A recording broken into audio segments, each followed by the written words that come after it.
Ahí, ya comencé a grabar. La parábola tiene varios sentidos y es importante cuando leemos, ¿eh? Cuando estamos lendo.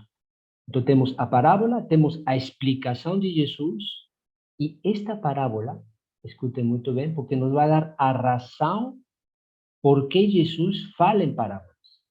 Então, lembremos-nos que estamos em um contexto aí de Mateus 13, porque aí nos referimos a esta parábola aí, Mateus 13, em um contexto de que os fariseus, os mestres da lei, ainda siguen falando que Jesus pelos príncipes dos demônios que puso os demônios. Então, não acreditam nele, não. Está em uma lógica de endurecimento do coração. E então, nesse momento, nesse período de que não se está recebendo o ensinamento de Cristo, nesse período que Jesus fala em parábolas, quer dizer que esta parábola é dada em um contexto no qual existem corações fechados. Então, Cristo falando em parábolas é como se está ainda provocando que esses corações se fechem mais, o que já vimos pelo profeta Isaías. Então, é importante ter isto em mente agora que estamos estudando esta parábola. Estamos em um contexto de corações fechados, endurecimento do coração. Então, a palavra não pode ser compreendida por todos, né? Não pode ser compreendida, acolhida por todos. Né? E nesta parábola, então, aqui vou anotar, nos vai dar a razão das parábolas. Né? Por que Jesus fala? Qual é a razão das parábolas? E esta parábola vai responder a isto. A razão das parábolas. Já vimos, já estamos respondendo para esconder e para revelar. Né? Então, coisas escondidas desde a criação do mundo. Né? Então, isso é muito importante, estes dois sentidos. Né? Agora, vejam, sejamos honestos, porque vemos a parábola, Cristo a parábola, e a conhecemos, até diríamos quase de memória. Né? É que precisamos de Jesus para saber que a semente é a palavra. Fica claro, Jesus explicou ainda. Né? Precisamos de Jesus para saber que a boa terra vai dar fruto, que uma semente na boa terra vai dar fruto. Precisamos de Jesus para isso. Penso que todos nós vemos claramente, não? E além disso que Jesus nos está explicando. Então, nós como vamos a entrar em uma nova modo de leitura, né? Então, nós podemos nos interrogar da maneira seguinte, com o que hemos visto. Onde está aquilo escondido desde a criação do mundo? Esta parábola, o que me fala de novo? O que existe de novo? Né? Eu sei que a semente é uma palavra, etc., é tudo isso que estamos falando, mas onde está aquilo escondido desde a fundação do mundo? Eu quero conhecer aquilo. Né? Quais são essas coisas, também nos podemos interrogar assim, quais são as coisas não entendidas que vão endurecer o coração? Então, vejam que já estamos utilizando estes dois elementos que vimos anteriormente, sobre o fechamento do coração, o aspecto negativo, eu nomeei assim, aspecto negativo, mas também o aspecto positivo, que é de revelação. Então, nos colocando estas duas interrogações, entramos nesta parábola. Né? Então, o que existe de novo nesta parábola? Né? Então, Jesus nos dá a explicação, que não é a única explicação possível, tem vários sentidos, mas claro que a explicação de Cristo nos fala mais, não? Nos dá coisas interessantes, nos dá assim como índices de leitura, né? Mas não esgota o sentido da parábola. Agora, comecemos. Uma vez dito isto, coloquemos-nos no escenário. Qual é o escenário? Não sei se assim se escreve.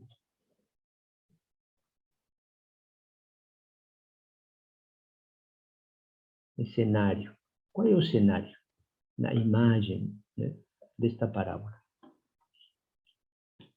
Vejam que o cenário de Marcos 4. O escenario de Marcos 4, que ya tenía falado, se trata de un ensinamento.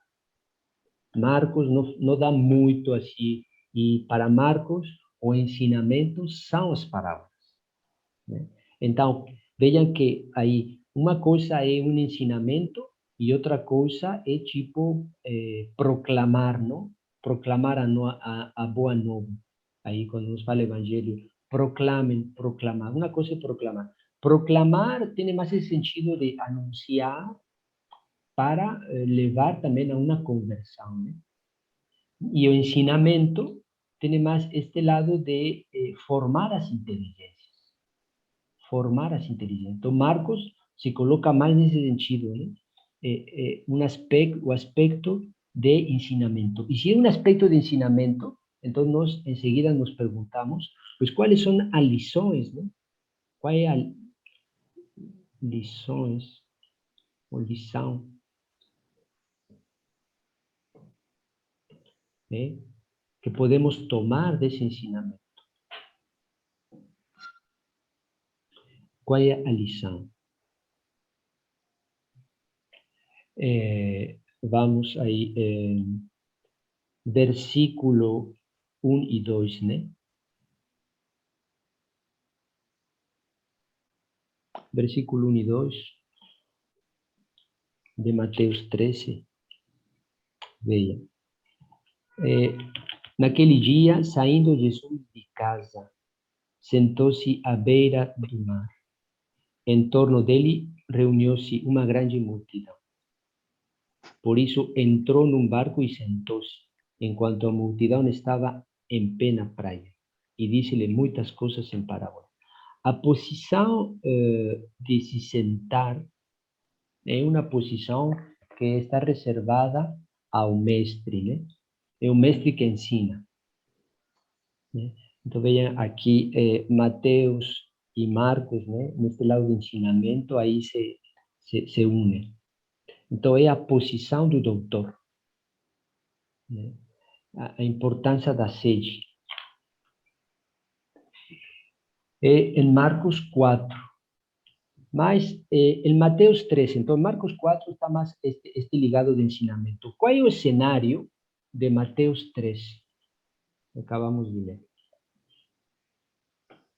Qual é o cenário? Aqui está menos este lado de ensinamento, né?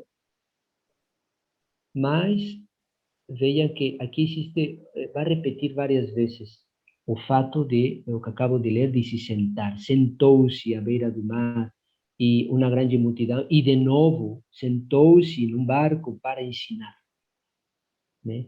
E disse-lhes muitas coisas em parábolas. Então, existe uma repetição para mostrar que se vai dar um ensinamento, mas para Mateus está em outro contexto, em outro cenário, né? Ficamos também atentos sobre este aspecto de saída, né? Diz, naquele dia, saindo Jesus de casa, sentou-se à beira do mar, saiu. E como temos em Marcos 4, veja, diz, e começou de novo a ensinar junto ao mar. Veio até ele multidão muito numerosa, de modo que ele subiu e sentou-se em um barco. Ensinava-lhes muitas coisas. Versículo 3, e decía-lhes no seu ensinamento, escutai, eis que o semeador saiu para semear. E em Mateus 3, ele dizia, eis que o semeador saiu para semear. Saiu para semear. Vejam, então, tínhamos falado que as parábolas são anônimas, né? Mas vejam aqui o artigo que dá. O semeador. E não falou um semeador. Não, o semeador saiu para semear. Então, significa que é o semeador. Não é qualquer, né? E também em Mateus, em Marcos também. O semeador. Então, vejam que, claro que é anônimo, mas ao mesmo tempo parece ser que é conhecido, o único mundo. Então, qual é o único mundo? O semeador. lembramos-nos o que já tínhamos falado sobre a interpretação cristológica, né? Então, seguindo o ensinamento de Santo Agostinho, então já podemos pensar e damos uma interpretação cristológica, que é a primeira que nos deve assim levar, né? Que estar em mente. Onde está Cristo escondido nesta parábola? Então, parece que Cristo é o semeador. Sim. Então, damos aí uma interpretação cristológica, né? O semeador é Cristo. E que vai semear? Claro, vai semear a palavra. Então, vejam que isso, e dado, lembram de novo, é importante lembrar, o contexto de fechamento do coração, de endurecimento do coração, e estas parábolas. Então, Cristo, vejam, aqui resulta interessante, nos está revelando atualmente o ministério atual de Cristo. Revela o seu ministério. Cristo, nesse momento da sua vida e o ministério, está semeando a palavra. E todo o seu ministério é isso, é semear a palavra, né? Então, aqui resulta assim muito interessante, porque nos dá assim esta parábola, quase poderíamos a ver em cada momento do ministério de Jesus. Jesus que está semeando a palavra, porque é o semeador, e os diferentes encontros de Cristo são as diferentes terras, né, na qual Cristo está semeando a palavra. Então, vejam que a explicação que damos, em primeiro lugar, é uma explicação cristológica, né? Interpretação cristológica. Então, Cristo nos está revelando seu ministério. Quer dizer que o tempo do ministério de Jesus é o tempo da semeadura. Cristo está semeando. É o tempo atual, né? Então, Jesus está falando a seus discípulos o que está acontecendo atualmente no seu ministério, né? A semente está sendo semeada. O que significa? Também nos dá aí esse caráter de urgência, né? Quando vemos aí, o reino de Deus já chegou. Então, arrependei-vos. Então, tem esse aspecto de urgência, não? Já, o reino já está acontecendo. O reino está crescendo, né? Então, vejam, já, isso está esclarecedor, ¿eh? Essa parábola, Cristo está falando de si mesmo, do que está realizando. E depois vem essa palavra que encontramos em Marcos, né? Que também nos interroga, Marcos 4. Só que não coloquei aqui, vou colocar isto para marcar a página. E começou de novo a ensinar junto a Mateus 3. Disse, versículo 3, eis que o semeador saiu para semear. De onde saiu o semeador? De onde saiu? De novo, Marcos 3, 4, 3. Eis que o semeador saiu para semear. Ao semear, uma parte da semente caiu à beira do caminho. Então, saiu de onde o semeador? Aí Cristo aí diz, de onde saiu? Claro que ele saiu do seio do Pai, não? E isso encontramos onde? Em João, capítulo 1. Né? No princípio existia o Verbo, e o Verbo estava diante de Deus, e o Verbo era Deus, né? E o Verbo se fez carne e habitou entre nós. Então, de onde saiu o semeador? O semeador saiu do Pai, do seio do Pai, para semear a palavra. Jesus sai de Deus, né? O importante, aí vemos como o conhecimento que temos das Escrituras nos ajuda a olhar, enxergar de outra maneira. Aí também vemos em João, no mesmo prólogo, a luz veio aos homens. O Verbo é a luz verdadeira que esclarece todo homem. E a luz veio aos homens, né? E mesmo até este aspecto de fechamento. E os homens não acolheram. Mas todo aquele que o acolheu deu poder de ser filho de Deus. Então, Jesus sai de Deus, vem para semear a palavra, né? Ele sai a semear. Mas vejam, aqui seguimos no ministério de Cristo, vejam, porque vamos a ter 3 veces, parece que esse semeador não sabe semear. Como um semeador vai semear na beira do caminho? Como um semeador vai lançar em pedras? Como um semeador vai lançar em espinhos, né? Então vejam aí esse caráter assim de Cristo e esse aspecto de repetição que marca muito forte esse lado do ministério de Cristo, né? E que já tínhamos falado, me parece, no primeiro encontro, que é o aspecto do fracasso, né? Quer dizer que o ministério, vemos que vai ser um fracasso, né? Porque Cristo vai terminar crucificado. Então a crucificação de Cristo mostra bem esse fracasso, né? O fracasso. Então, 3 vezes o semeador vai semear a beira, vai semear as pedras, vai semear nos espinhos, então um fracasso, né? Que está também na mesma direção dos profetas, né? Os profetas todos foram perseguidos, né? Então, Cristo entra nessa herança, se eu posso falar assim, dos profetas, dessa perseguição. Mas depois, vem aí um rendimento impressionante. E parece ser que na época, aqui estava escutando o padre Fabre, dizia que na época este rendimento é impossível. Esse rendimento de 1 a 30, de 1 a 60, de 1 a 100, isso é impossível. Dice que o maior rendimento na época que podia dar era 1 a 20, né? Então, já ter um rendimento de 1 a 30 é uma coisa assim muito grande. E depois, 1 a 60 é 2 vezes 1 a 30, é ainda maior. E já começar a contar a partir de 100 ou de 1000 é uma coisa que não se pode contar mais. Então, é uma sobreabundância. Então, depois deste fracasso, vai existir um rendimento.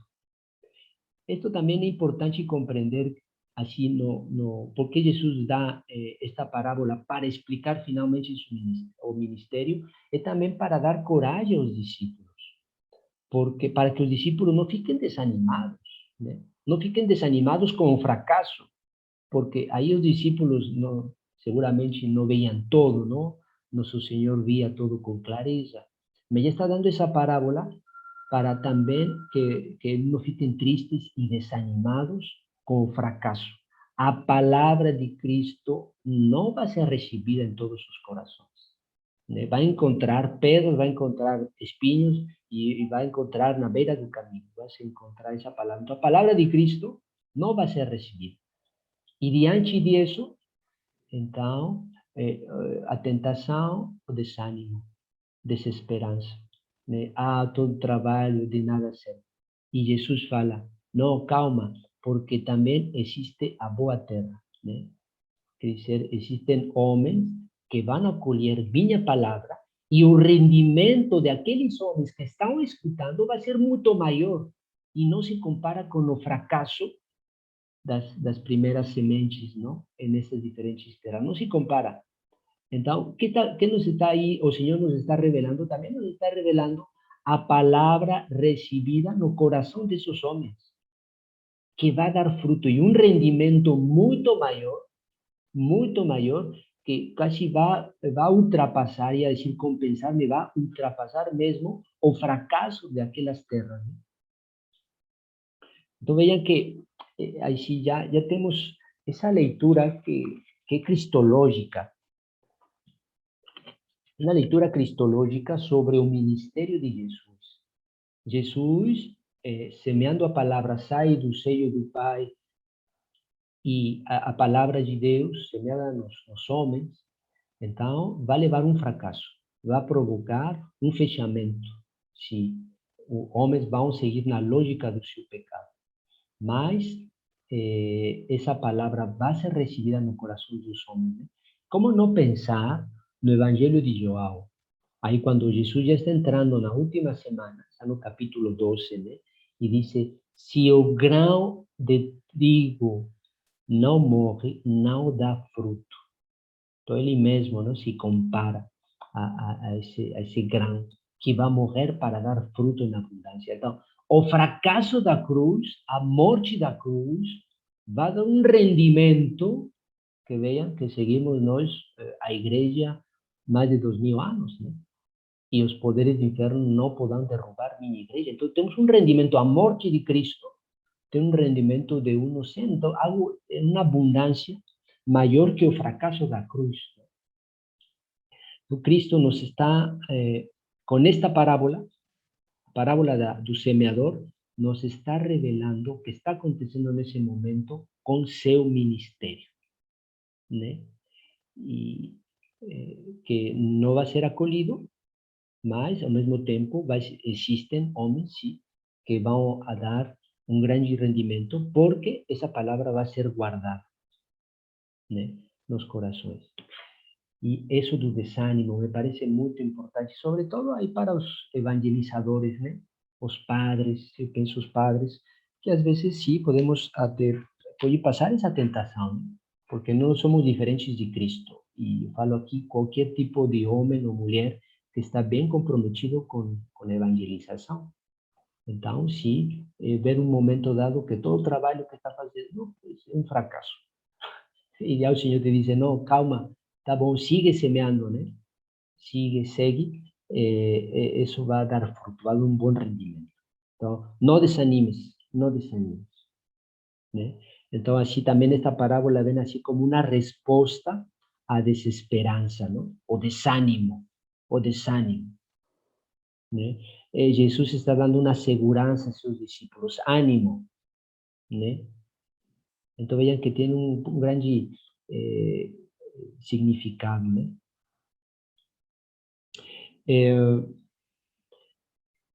Agora, esta parábola, en otras, de Mateo 13, ¿no? Porque va a dar varias parábolas agrícolas, ¿no?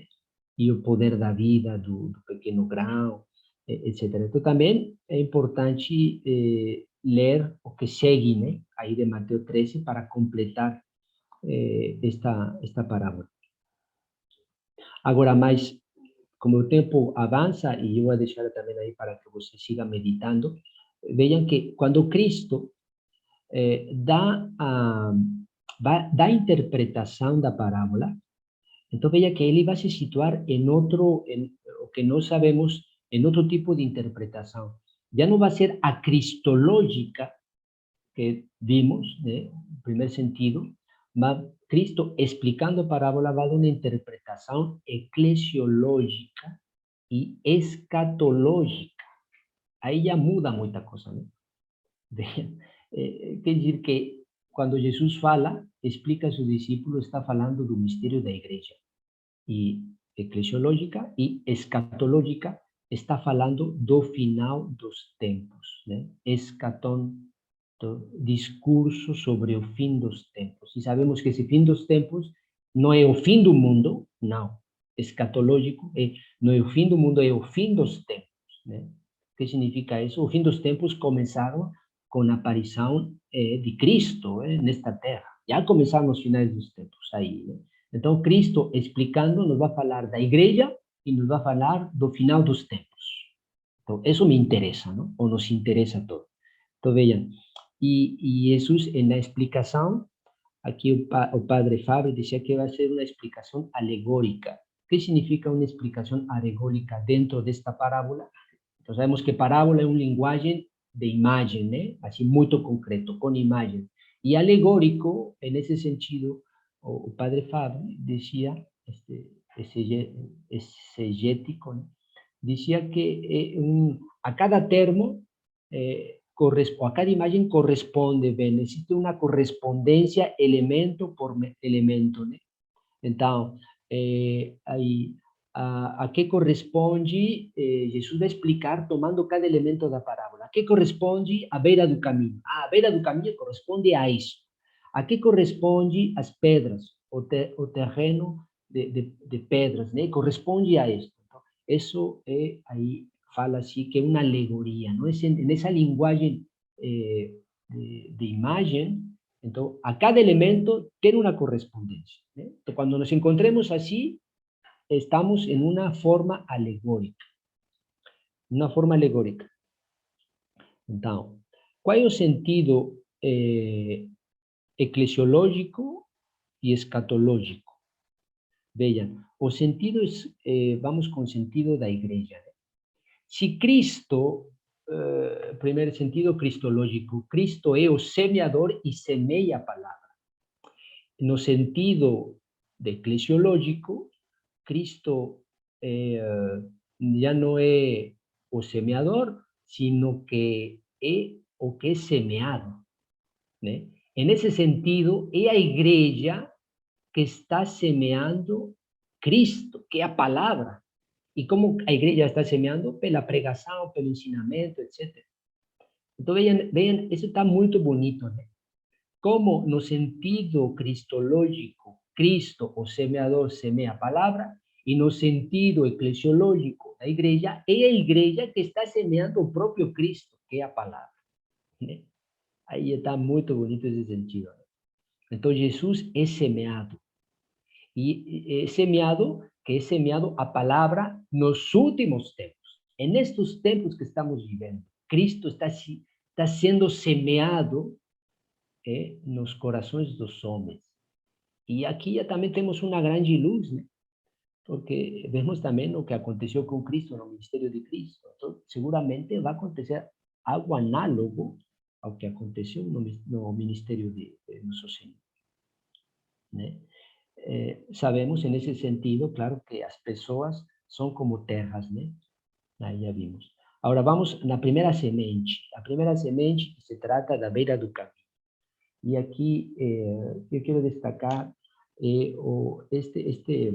a personagem do Satanás, né? Satanás nos é revelado aqui, e o Senhor, Ele mesmo nos revela. Essa personificação de Satanás, que são os corvos, né? Ele fala, dice,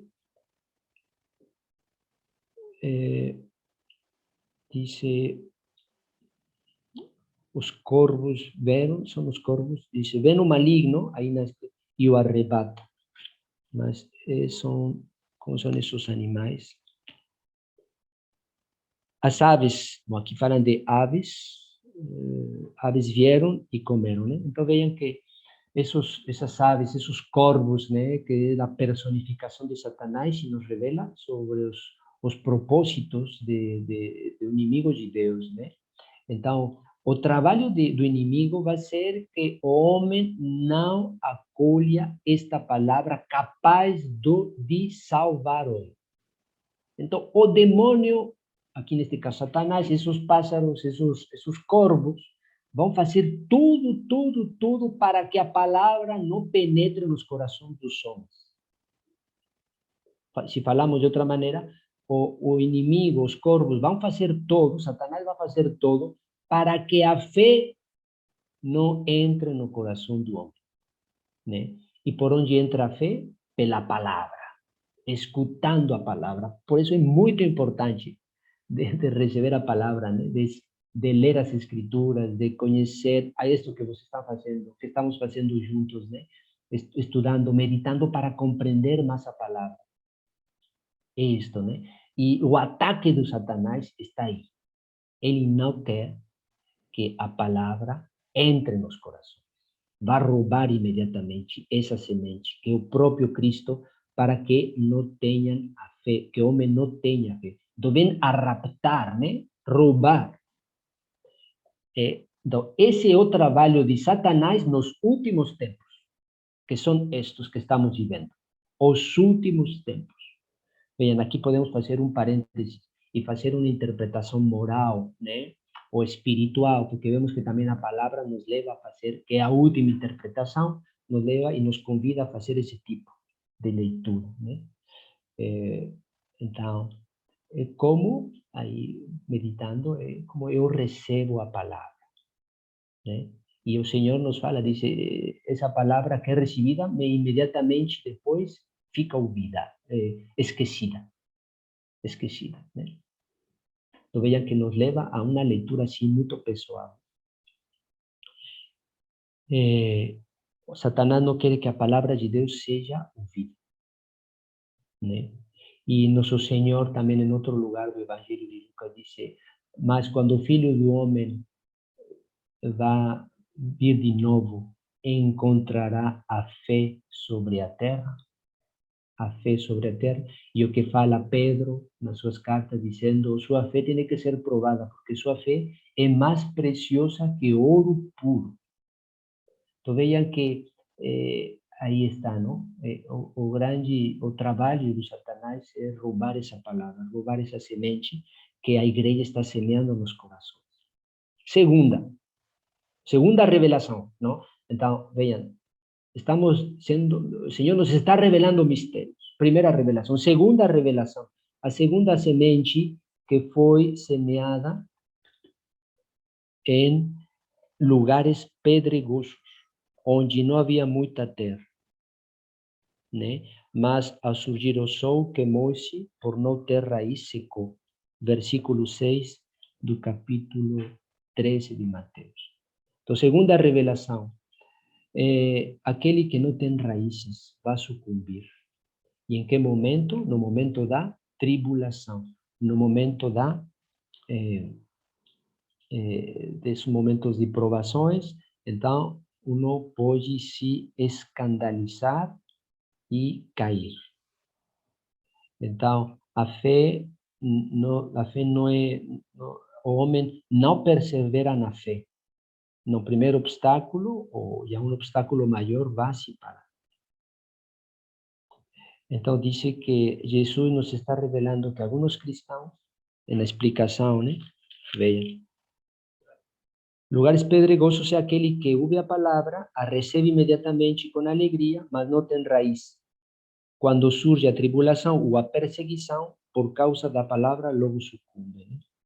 Então, quer dizer que sim, que na perseguição não vai deixar. E eu penso concretamente, não na leitura, de novo, assim, pessoal, pues, quantas perseguições podem existir na sua própria família. Quantas perseguições, né? Podem existir quando uma pessoa, eu quero ir à missa, não, por X, qualquer X situação, não existem perseguições, né? Então, vejam que cada vez é uma revelação dos últimos tempos, leitura escatológica. Então, é que uno vai ser perseverante, né? E claro que estamos diante de um escândalo, né? Porque uma grande provação para todos seria o sofrimento do inocente, não? O sofrimento, a perseguição do inocente, como nosso Senhor. Então, que é realmente um escândalo para a fé, né? O primeiro escândalo é que Jesus é perseguido, inocente por excelência é perseguido. Então, só vai avançar aquele que está bem enraizado na fé. Segunda revelação. Terceira revelação é que a palavra semeada nos espinhos. Né? E aqui nosso Senhor fala que os espinhos são todas essas inquietações do mundo. Né? As inquietações do mundo. Então, aqui podemos falar assim entre a luta entre a fé e o medo. Porque o medo é finalmente uma falta de confiança, uma falta de fé. Então, há uma inquietação do mundo, medo, que pode paralisar a fé. Não deixa que a fé cresça, se desenvolva. Né?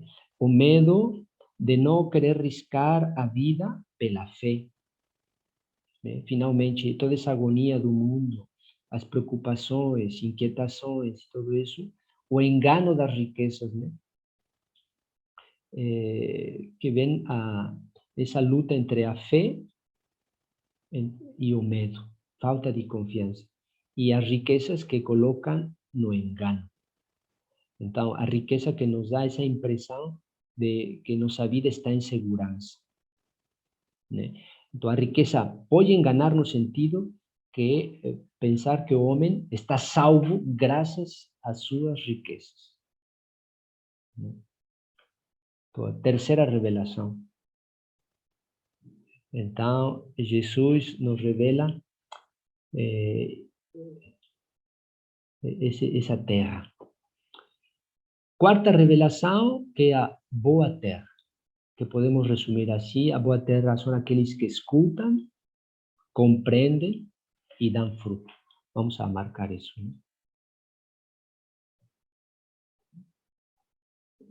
Uma boa terra. Escutar. Compreender. Y dar fruto.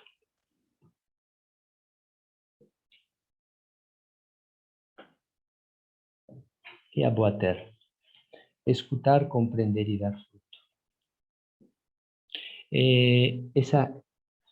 Vean, ouvir, guardar, compreender, interiorizar bem essa palavra, o significado, todo o que estamos fazendo aqui. E dar fruto. E vean, esse fruto está muito esclarecedor para nós, né? Porque o fruto em que consiste? O fruto vai ser essas obras de caridade, mas as obras que correspondem à nossa fé. Veja, aí está toda a diferença de dar fruto. Obras de caridade, então são obras motivadas pela nossa fé. Em nome de Cristo eu faço isso. Então são obras frutuosas, né? Então, claro que o amor, a fé, a esperança, tudo está unido, né, nessas obras. Então, a caridade que nos deixa entrar nesse, a caridade, o amor, a fé, a esperança, que nos deixa entrar nesse dinamismo dessa palavra que vai dar fruto, né? E aí é fruto com rendimentos muito distintos, né? Quantidades distintas, 1,30, já 1,30 é na grande abundância, né? 1,30, 1,60, 1,100. Né? Aí nos faz pensar aquela parábola dos talentos, quando o Senhor dizia que a cada um, aquele homem, deu a cada um segundo suas capacidades, para que dêem fruto, né? De acordo. Então, o Senhor nos dá de acordo a nossas capacidades para dar fruto. Mas aí, o que me parece importante destacar é esse aspecto de fruto, mas que é precedido pela fé. Né? É precedido pela fé. Né? Então, vejam, esta parábola, por isso eu queria, por isso, aí colocar, né? Porque o Senhor nos fala, Ele mesmo diz, é uma parábola fundamental. É uma parábola fundamental. Então, é importante meditar esta parábola, porque nos fala do ministério de Cristo, mas também, como estamos vendo, nos fala dos últimos tempos, que são estes que estamos vivendo, nos fala da missão da igreja, como a igreja está semeando a palavra, hoje mesmo, né? Então, é por isso que é importante, me parece importante abordar esta parábola, né? Claro que estaria muito interessante ver todas as parábolas de Mateus 13, né? Como assim, meditar todas elas, até podemos consagrar um encontro somente a ver todas essas parábolas juntas, né? Mas, como não temos todo esse tempo, então, a próxima, nos vemos já, a última, eu envio o link, porque vai ser um novo link, né? Para entrar, e vamos a trabalhar, então, vendo todos estes elementos na parábola de Lucas, capítulo 15, conhecida como Filho Pródigo, o Pai Misericordioso, né? Então, que já está suscita muito desejo, porque depois de ter visto esta estratégia de Jesus, né? Como Jesus tem um objetivo, uma estratégia no seu ministério para dar as parábolas, pararmos em parábolas, e insistimos hoje, sobretudo, bom, o Senhor retoma rapidamente essa coisa de deslocar, mudar de foco, revelar, e hoje, sobretudo, insistir nesse elemento de esconder e de revelar os mistérios escondidos desde a origem, né? Revelar aquele coração endurecido, né? Que precisa, que a vezes se obstina, e que a parábola também vai revelar esse coração. Mas, ao mesmo tempo, essa revelação dos mistérios. Só Cristo nos está revelando. E já para terminar, vejam algo assim que me parece interessante e até assim de muito desejo, né? Que nós nos encontrando agora nesta 2000 anos depois da revelação, vejam que o mistério se sigue explicitando, não? Encontramos com uma maior compreensão do mistério que os primeiros cristãos, claro, sim. Quer dizer que o mistério sigue se desenvolvendo, né? Sigue se explicando mais e mais, né? E isso está querido por Deus, né? Nosso Senhor nos falava aos discípulos: eu não posso falar com vocês todo, porque vocês não podem carregar tudo que eu tenho que falar. Mas quando o Espírito de verdade, ele vos lembrará e vos levará à verdade toda inteira. Então, desde nosso Senhor, quando apareceu nesta terra, né, neste mundo, e aí com a igreja, né, se ha ido desenvolvendo o mistério de Cristo. Então, cada vez explicando mais, né, e uma coisa assim muito misteriosa, mas que não significa mistério, não significa que não podamos compreender, né? Significa mistério também como sinal, como algo que nos leva a procurar mais, né?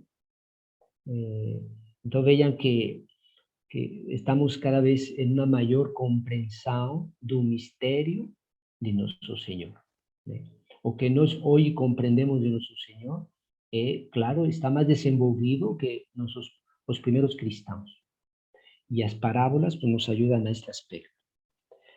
Então, muito obrigado.